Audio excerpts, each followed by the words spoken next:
আজ তারা কারো কাছে কিছু চাইতে যায়নি। আজ তারা কাউকে ফোন দেয়নি। আজ তারা শুধু চুপচাপ বসেছিল।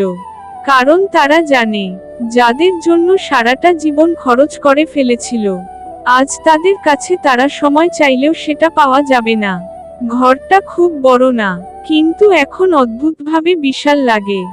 একটা সময় ছিল, এই ঘরটা শব্দে ভরা থাকতো।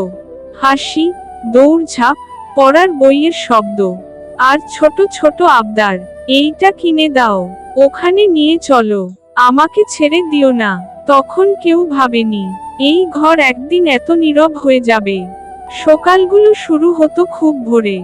ঘুম ভাঙার আগেই কেউ উঠে পড়তো। শরীর ব্যথা থাকতো, চোখে ঘুম থাকতো, তবু কাজে যেত। কারণ ঘরে কেউ ছিল, যার ভবিষ্যৎ বানাতে হবে।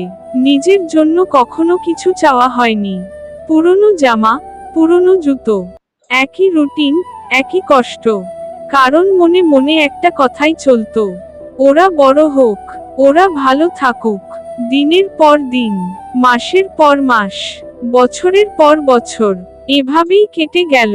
একসময় সেই ছোট মানুষটা বড় হলো, স্বপ্ন বড় হলো, পথ বদলালো, ঘর ছাড়লো।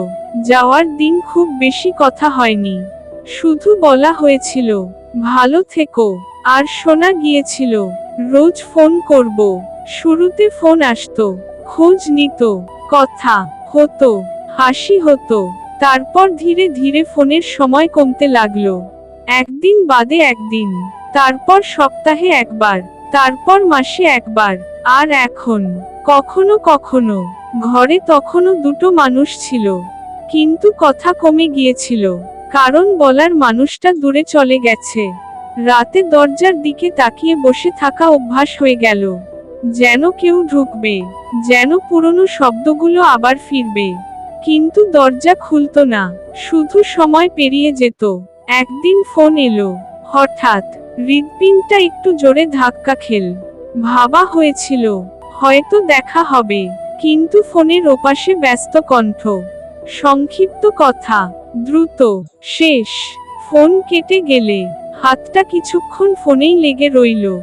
চোখটা ভিজে গেল, কিন্তু মুখে কিছু বলা হলো না। কারণ অভিযোগ করলে ভালোবাসা ছোট হয়ে যায়, এই বিশ্বাসটা তারা কখনো ছাড়েনি। শরীর ধীরে ধীরে দুর্বল হতে লাগলো। ডাক্তার দেখানো হলো, ওষুধ এলো, রিপোর্ট এলো, ফোন করা হলো। একবার, দুবার, তিনবার, ফোন ধরেনি। শেষে ফোন ধরলেও উত্তর ছিল ব্যস্ততা, সময় নেই, পরে কথা হবে। পরে আর কথা হলো না। রাতটা খুব লম্বা ছিল, শ্বাস নিতে কষ্ট হচ্ছিল। চোখ বন্ধ করার আগে একটাই কথা বলা হয়েছিল, একবার ওর সাথে কথা বলাতে পারলে ভালো লাগতো। কিন্তু ফোনটা তখনও নীরব। পরদিন সকালে ঘরটা আরো নীরব হয়ে গেল। কিছু মানুষ চলে গেলে কান্নার শব্দও যেন ভয় পায়। খবর দেওয়া হলো, শোনা গেল আমি আসবো, কিন্তু একটু দেরি হবে। দেরিটা আর ভাঙেনি। ঘরে তখন একজন মানুষ রইল, আগের চেয়েও বেশি চুপচাপ, আগের চেয়েও বেশি একা।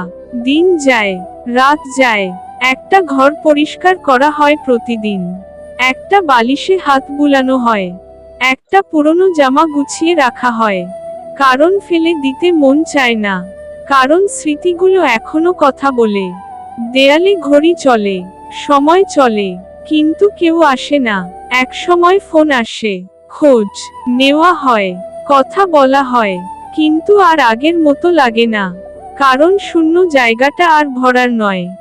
যারা সব দিয়েছিল তারা কিছুই চায়নি, শুধু একটু সময়, শুধু একটু কথা, শুধু একটা উপস্থিতি।